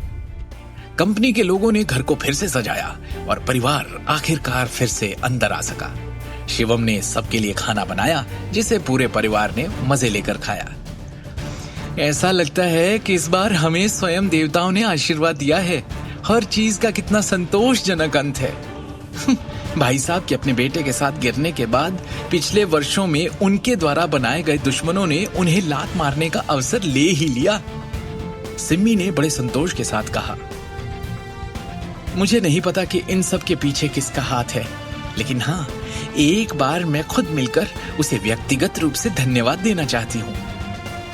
अपने चेहरे पर एक उज्जवल मुस्कान के साथ अखिल ने कहा, भाई साहब का परिवार बहुत निर्दयी है। उद्योग में लगातार दुश्मन बनाने के बाद ऐसा लगता है कि उन्होंने इस बार अनजाने में कोई बड़ी गलती कर दी है, जिसके कारण ये सब हुआ। वो इसी के लायक है जो उन्हें मिला, सिमी ने अहंकार से फूलते हुए कहा। इस बार नए अध्यक्ष ने हमारे आभूषण कारखाने को कंपनी की औद्योगिक श्रृंखला में शामिल कर दिया है, जिससे हमें भविष्य में शेयर और प्रॉफिट दोनों मिलेंगे। हाय, अब ऐसा लग रहा है मानो एक बड़ा संकट टल गया है। भाई साहब और अजीत को वास्तव में इतने सालों के बाद भी कंपनी के प्रबंधन में बड़ी समस्या आई है। चूंकि रायजादा समूह के पास शक्ति और प्रभाव दोनों है, ये नारंग के आभूषण समूह के लिए अच्छा कदम है। हालांकि ये निश्चित रूप से हमारे पिता द्वारा स्थापित पारिवारिक व्यवसाय को एक सार्वजनिक व्यवसाय में बदलने की कोशिश है, अखिल ने एक विवादित अभिव्यक्ति के साथ कहा। अखिल के हाथों में दिल्ली टाइम्स न्यूज़पेपर था। आप कुछ ज्यादा ही चिंता कर रहे हैं। नारंग के लिए आपके विचारों के बावजूद क्या आपके पिता ने कभी आपको वो पद या सम्मान दिया? क्या उन्होंने कभी आपको कंपनी के प्रबंधन अधिकार देने पर विचार किया है? सिम्मी ने उसकी भावनाओं को ध्यान में रखे बिना धीरे से कहा, अब से आपके नए आए अध्यक्ष विक्रम का ईमानदारी से पालन करना चाहिए। आखिरकार वो कंपनी के तहत छोटे कारखानों के साथ समान व्यवहार कर रहे हैं। अब जब आप कंपनी के नाम पर एक छोटे शेयर होल्डर हो, तो अब आप वापस नारंग एम्पायर की बिल्डिंग में जाकर ऑफिस में बैठ सकते हो। सही कह रही हो तुम। अखिल असहाय होकर हंसा। वैसे भी हमारे परिवार के दिन धीरे धीरे बेहतर होने वाले हैं। और तभी दृष्टि के चेहरे पर भी एक संतुष्टि भरी मुस्कान दिखाई दी। अब उसके चेहरे पर पहले की तरह थकान नहीं दिख रही थी और आखिरकार परिवार में माहौल काफी अच्छा था। दृष्टि, मैंने समाचार देखा जिसमें कहा गया था कि कैसे नए आए अध्यक्ष विक्रम टोकस नए और यंग लोगों को मौका देना चाहते हैं, आगे बढ़ाना चाहते हैं और बड़े पैमाने पर ज्वेलरी डिजाइनर्स हायर करने वाले हैं। और तुम तो उसमें एक्सपर्ट हो, तो तुम क्यों नहीं इस बारे में सोचती? जो गहने तुमने डिजाइन किए हैं उन्हें लेकर जाना चाहिए। शिवम ने लापरवाही से एक अखबार को पकड़े हुए कहा। तुम तो दिन भर छोले कुलचे भेजते फिरते हो, तो तुम्हें गहनों के बारे में या इस बिजनेस के बारे में कैसे पता? सिमी ने शकी अंदाज में पूछा। दृष्टि को इस मामले में तुमसे मार्गदर्शन की कोई आवश्यकता नहीं। शिवम ने बस एक अजीब सी मुस्कान दिखाई और जवाब में ज्यादा कुछ नहीं कहा। वो जानता था कि उसकी पत्नी दृष्टि ने अपने कॉलेज के दिनों के दौरान गहनों और जेड डिजाइन में महारत हासिल की थी। अपनी पारिवारिक पृष्ठभूमि के अलावा वो उस स्पेशल करियर को लेकर भी बहुत ही भावुक थी। आखिरकार उसने दृष्टि को अपने कमरे में गहनों के डिजाइन तैयार करने से पहले अनगिनत बार स्क्रैप पेपर की गेंदों के टुकड़े टुकड़े करते देखा था।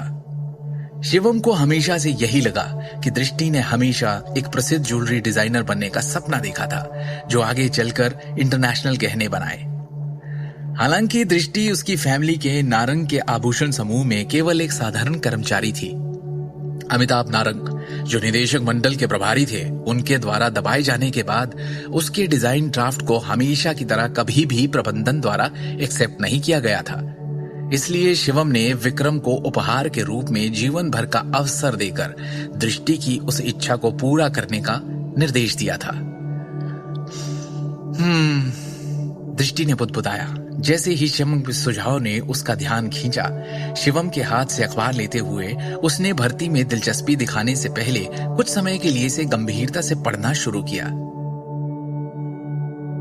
शिवम का सुझाव बुरा नहीं है, मैं एक बार जरूर तय करना चाहूंगी, दृष्टि ने कहा। Jewellery design. लंबे समय तक इस क्षेत्र में अध्ययन करने के बाद हमारी बेटी पहले से ही एक विश्व स्तरीय ज्वेलरी डिजाइनर बन जाती, अगर उसे कंपनी में इतने सालों से बहिष्कृत नहीं किया गया होता। सिमी ने गर्व से कहा, बेटा तुझे जो करना है कर, मेरा आशीर्वाद तेरे साथ है। आज तक भाई साहब और अजीत के नीचे दबकर खड़े रहना पड़ता था, उनका समर्थन करने के अलावा और कोई चारा नहीं था। व्यवहारिक तौर पर कुछ और कर नहीं सकते थे। अब उन दोनों के पिक्चर से बाहर जाते ही और कंपनी के विभागों में सत्ता में फेरबदल, इस मौके का फायदा उठाने में कोई हर्ज नहीं। मैं समझती हूं, दृष्टि ने कहा, क्योंकि वो पहले से ही खुद को इस मौके को आजमाने के लिए मना चुकी थी। शिवम ने खाने का निवाला मुंह में रखते हुए कहा, दृष्टि, क्या तुम्हारे पास पहले से कोई अच्छा आइडिया है? अगर नहीं तो मेरे मन में सच में एक ज्वेलरी डिजाइन का आइडिया है। तुम ये भी जानते हो कि गहने और जेड कैसे डिजाइन किए जाते हैं? दृष्टि ने आश्चर्य से पूछा। शिवम ने मुस्कुराते हुए जवाब दिया, ये मेरे बचपन के दिनों में मेरा शौक हुआ करता था। वैसे मुझे इस बात का हमेशा से अफसोस हुआ है कि मुझे इसके बारे में और जानने का मौका नहीं मिला। शिवम ने सच में अतीत के दिनों में अपने गुरु से गहनों और जेड के बारे में बहुत सी बातें सीखी थी। दृष्टि ने रुचि के साथ कहा, मुझे इसके बारे में बाद में आराम से बताना। खाने के बाद दृष्टि अपने कमरे में लौटी और अपने कबर्ड में से ज्वेलरी डिजाइन के ड्राफ्ट्स के कुछ स्क्रॉल्स निकाले और जाने से पहले शिवम को बोलती हुई गई, शिवम, कुछ देर के लिए मेरे कमरे में आओगे प्लीज? अखिल और सिमी ने हैरत में एक दूसरे की तरफ देखा। वैसे तो शिवम और दृष्टि की शादी को 2 साल हो चुके थे, लेकिन आज तक कभी भी शिवम उनकी बेटी के कमरे में। शिवम ने एक गहरी सांस ली और फिर एक दबी सी मुस्कान लिए दृष्टि के कमरे में दाखिल हुआ और अंदर आते ही उसने देखा कि पूरा कमरा कई शानदार सजावटों से भरा हुआ था। ये है वो ड्राफ्ट जिन्हें मैंने पहले डिजाइन किया था। चलो, मैं तुम्हारा एक छोटा सा टेस्ट लेती हूँ। इन सब पर एक नजर मारो, इन्हें गौर से देखो और मुझे इनके बारे में अपनी राय बताओ, दृष्टि ने कहा और डेस्क पर दस्तावेजों को रखते हुए चमकती हुई आंखों से शिवम की तरफ देखा। मुझे देखने दो। शिवम ने डेस्क पर रखे दस्तावेजों को उठाया और उन्हें ध्यान से देखने लगा। ओके, तो इस पेंडेंट की बात करें तो इसकी डिजाइन एक विशेष शैली पर बहुत जोर देती है जो हार्ट ऑफ द सी की नकल करता है। सही है ना? शिवम ने मुस्कुराते हुए पूछा। इस जेड पेंडेंट का डिजाइन सुबह के सूरज से प्रकाशित एक देवदार के पेड़ का प्रतीक है। इस विशिष्ट शिल्प में यथार्थवाद की ओर झुकाव के बावजूद ऐसा लगता है कि ये महान भावना से भरा हुआ है। और इस सोने के हार के डिजाइन को गौर से देखें तो ये क्लासिक्स के लिए सही रहता है और इसके कारीगर को उत्कृष्ट एम्बेडिंग कौशल की आवश्यकता होती है। शिवम, मैंने तुमसे गहनों के बारे में इतनी जानने की उम्मीद नहीं की थी, दृष्टि ने कोमल स्वर में कहा और उसने आज पहली बार शिवम को एक अलग रोशनी में देखा। शिवम बस मुस्कुरा दिया और उसने कुछ और नहीं कहा। दृष्टि ने गंभीरता से कहा, वास्तव में मेरे पास एक ऐसा डिजाइन था जिससे मैं पहले बहुत संतुष्ट थी, लेकिन हमेशा बस सोचती रह गई और मुझे इसे बनाने का अवसर कभी नहीं मिला। गहने के इस डिजाइन के लिए बहुत महंगे हीरे की आवश्यकता होती है और ना तो मेरे पास ऐसी सामग्री का प्रबंध करने की योग्यता थी और ना ही कंपनी ने मेरे प्रस्ताव को स्वीकार किया। ये एक ऐसा डिजाइन है जिस पर मुझे सबसे अधिक गर्व है, हालांकि मुझे अभी तक इसके लिए एक अच्छे नाम के बारे में सोचना है, दृष्टि ने कहा और वो ड्राफ्ट शिवम को सौंप दिया। शिवम ने वो दस्तावेज लिया और उसे ध्यान से देखते हुए उसका गंभीरता से विश्लेषण किया। जितना अधिक उसने डिजाइन को गौर से देखा और देखता रहा, उतना ही उस डिजाइन ने उसे चकित कर दिया। उस ड्राफ्ट का विश्लेषण करने के बाद उसके लिए यह स्पष्ट था कि दृष्टि के पास गहनों के डिजाइन में असाधारण प्रतिभा थी।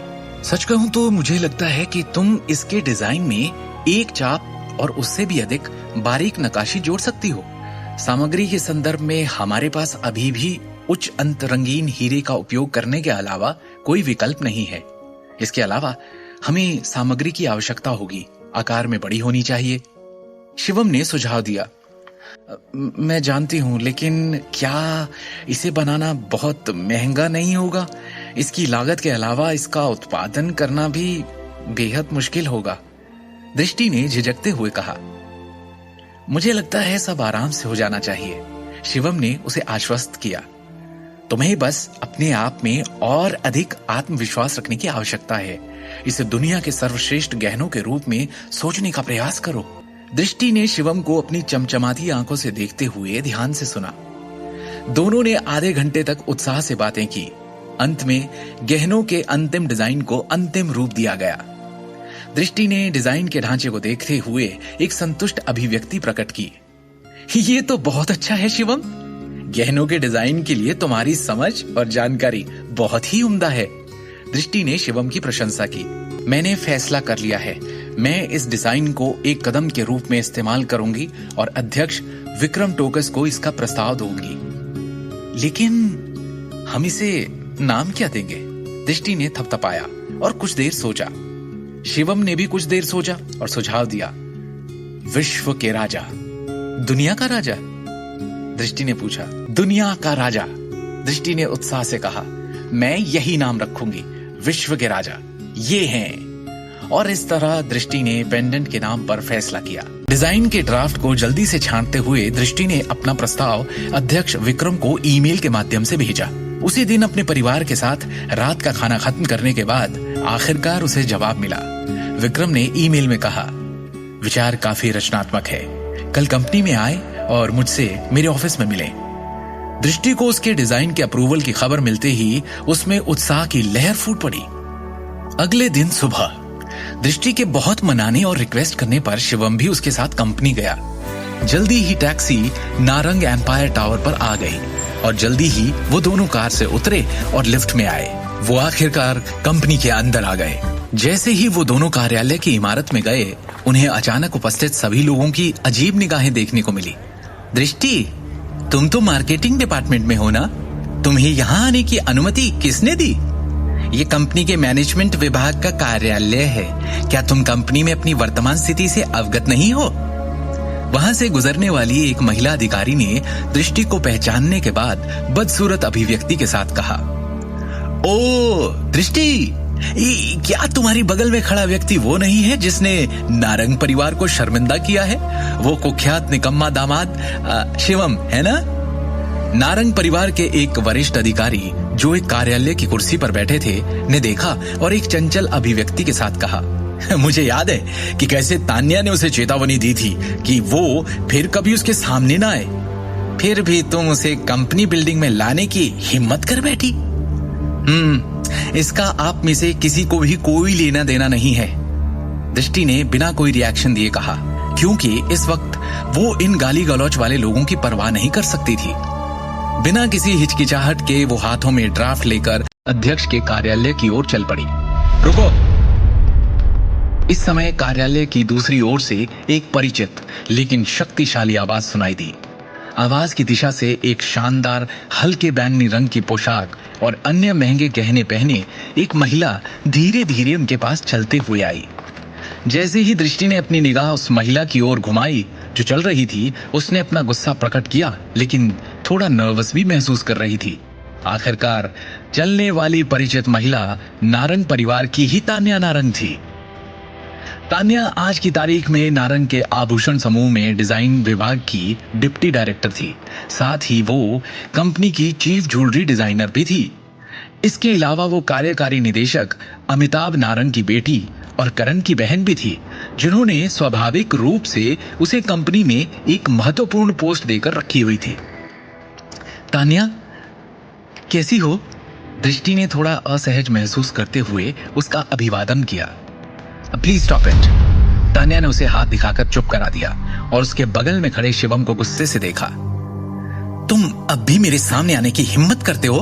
हाँ? थोड़ी भी शर्म नहीं है तुम्हारे अंदर? Tanya, I am sorry. Shivam और मैं आज यहाँ कुछ काम करने के लिए आए हैं, हम जल्द ही जाने वाले हैं, दृष्टि ने घबराकर कहा। दृष्टि को नर्वस देख शिवम ने कहा, दृष्टि, तुम्हें इससे माफी मांगने की कोई जरूरत नहीं है। तुमने कुछ भी गलत नहीं किया है। तुम्हें क्या लगता है, कौन हो तुम? मेरे सामने कुछ भी बोलने की हिम्मत कैसे हुई तुम्हारी? तान्या नारंग ने गर्व से अपना सिर उठाया और शिवम को तिरस्कार से देखा। तुम्हारा और मेरा हिसाब अभी तक पूरा नहीं हुआ है, समझे? और मुझे ताव दिखा रहे हो? दृष्टि कुछ कहने को हुई, जिससे पहले ही तान्या फिर बोल पड़ी। देखो, अब मैं क्या करती हूँ, जिस भी काम से तुम दोनों यहाँ आए हो उसे पूरा नहीं होने दूंगी मैं, समझे? अब देखो। तान्या की बात से दृष्टि थोड़ा घबरा गई, लेकिन शिवम ने शांति से कहा, मैंने तुम्हारी शादी में पहले ही माफी मांग ली थी। जबकि वहां मेरी कोई गलती भी नहीं थी। हिम्मत तो देखो शिवम, क्या तुम भूल गए हो जो मैंने तुमसे कहा था? बगल से अचानक एक गहरी आवाज आई। इस समय दर्श सिंघानिया चलते हुए आया और उसने शिवम और दृष्टि को घृणा के भाव से देखा। फिर उसने एक उच्च और शक्तिशाली रवैये के साथ उपहास किया। क्या तुमने सोचा था कि तुम केवल एक माफी के साथ निपट जाओगे? क्या तुम इन पिछले कुछ दिनों के बाद अपना सरनेम भूल गए हो? क्या तुमने वास्तव में सोचा था कि मैं तुम्हारी घटिया गहनों के कारखानों को बंद नहीं करूंगा? दर्श ने नारंग के ज्वेलरी ग्रुप में बड़ी रकम का निवेश किया था। निदेशक मंडल के सदस्यों में वो भी कार्यकारी अधिकारियों में से एक बन गया था। इसके अलावा वो दिल्ली शहर के द सिंघानिया फैमिली में शीर्ष परिवार का सबसे बड़ा बेटा था। तान्या ने अचानक दृष्टि के हाथ में ड्राफ्ट वाले बैग को देखा और तिरस्कार के साथ कहा, तुम यहाँ उस भर्ती नोटिस के लिए तो नहीं आई हो जिसे चेयरमैन टोकस ने जारी किया था, है ना? क्या तुम सच में अपने गहने डिजाइन आइडियाज में निवेश करने के लिए यहाँ हो? बहुत अच्छा मजाक है। अपने हुनर की कमी के बावजूद तुम अभी भी एक ज्वेलरी डिजाइनर बनने की कोशिश कर रही हो। पिछले कुछ सालों में तुमने कितने ज्वेलरी डिजाइन तैयार किए हैं? मैंने उन सभी को देखा है, वो सभी कूड़ा करकट हैं। तुम्हारा वर्तमान स्तर तुम जीवन भर भी कोशिश कर लो तो इसमें इन्वेस्ट करने की सोच भी नहीं सकती। तान्या ने व्यंग्य से उपहास किया। दृष्टि, मेरी कंपनी के डिजाइन विभाग के उप निदेशक और मुख्य ज्वेलरी डिजाइनर के रूप में मैं आधिकारिक तौर पर तुम्हें इस इमारत को अभी इसी वक्त छोड़ने का ऑर्डर देती हूं। तान्या ने अहंकार में कहा, तुम्हारा डिजाइन आइडिया रिजेक्ट कर दिया गया है। तान्या, तुम, मेरी बात तुम ही थी जिसने मेरे पिछले सभी ड्राफ्ट्स को रिजेक्ट कर दिया था? दृष्टि ने घटनाओं के मोड़ के बारे में पूरी तरह से अविश्वास में पूछा। क्या हुआ? क्या तुम अभी भी आश्वस्त नहीं हो? तान्या ने उपहास किया और गर्व से दृष्टि की तरफ देखा। क्या तुम सच में एक पेशेवर डिजाइनर के रूप में मेरे शब्दों पर संदेह कर रही हो? मैं पूरे दिल्ली शहर में शीर्ष ज्वेलरी डिजाइनर्स में से एक हूं। दूसरी ओर तुमने अभी तक किसी भी प्रकार के रिजल्ट्स नहीं दिए हैं। यहां किस बारे में बहस हो रही है? अचानक ऑफिस में एक गहरी और गरिमापूर्ण आवाज सुनाई दी। सबने उस आवाज की दिशा में देखा और पाया कि चेयरमैन विक्रम टोकस अपने कैबिन से निकलकर बाहर आया और उसने धीरे से तान्या और दर्श पर अपनी निगाहें घुमाई। तान्या और दर्श का जो क्षणिक आत्मविश्वास था वो तुरंत ही घबराहट और डर में बदल गया। चेयरमैन सर, कोई बड़ी बात नहीं है, बस एक छोटी सी बात है। क्योंकि कुछ लोग हैं जो कंपनी के नियमों को नहीं समझते हैं, मैं बस उन्हें सबक सिखाने की कोशिश कर रहा था, दर्श ने कहा। ओह, विक्रम ने दर्श की ओर देखा और पूछा, कौन है जो नियमों को नहीं जानते? दर्श ने तुरंत उत्तर दिया, असल में ये मार्केटिंग विभाग में एक छोटी क्लर्क है और इसका नाम दृष्टि है। ये बिना अनुमति के कंपनी के उच्च अधिकारियों के कार्यालय में आई थी, बस इसीलिए मैं उसे सही तरह से समझा रहा था। इसे मैंने ही मिलने के लिए बुलाया है। क्या आपको इसमें कोई दिक्कत है? विक्रम ने शांति से कहा। साथ ही मैं ये स्पष्ट कर दूं कि ये एक कार्यालय है। एक वरिष्ठ नेता के रूप में आपको क्या लगता है कि आप ऐसी जगह पर हंगामा करके क्या दिखाना चाह रहे हैं? मैं नहीं चाहता कि कोई भी कार्यालय में अनावश्यक शोर करे। अगर भविष्य में ऐसा कुछ भी हुआ तो तुम दोनों इस ऑफिस से बाहर निकाले जाओगे। ये कहने के बाद विक्रम ने एक मुस्कान के साथ दृष्टि की ओर देखा। विक्रम ने कहा, मिसेस दृष्टि, तो मैंने कल वो डिजाइन आइडिया देखा जो आपने मुझे मेल किया था और मैं काफी प्रभावित हुआ। मेरे ऑफिस में आइए जिससे हम आपके डिजाइन के विवरण के बारे में बात कर सकें। जी धन्यवाद विक्रम सर, दृष्टि ने गंभीरता से कहा और फिर तान्या, दर्श और अन्य लोगों पर ध्यान नहीं देते हुए विक्रम ने आगे की चर्चा के लिए दृष्टि और शिवम को अपने कार्यालय में ले जाने की पहल की। आगे की कहानी जानने के लिए देखिए अगला एपिसोड सिर्फ पॉकेट एफएम के यूट्यूब चैनल पर और शिवम द हिडन वॉरियर के सारे एपिसोड्स को सुनने के लिए डिस्क्रिप्शन में दी लिंक से डाउनलोड करें पॉकेट एफएम ऐप।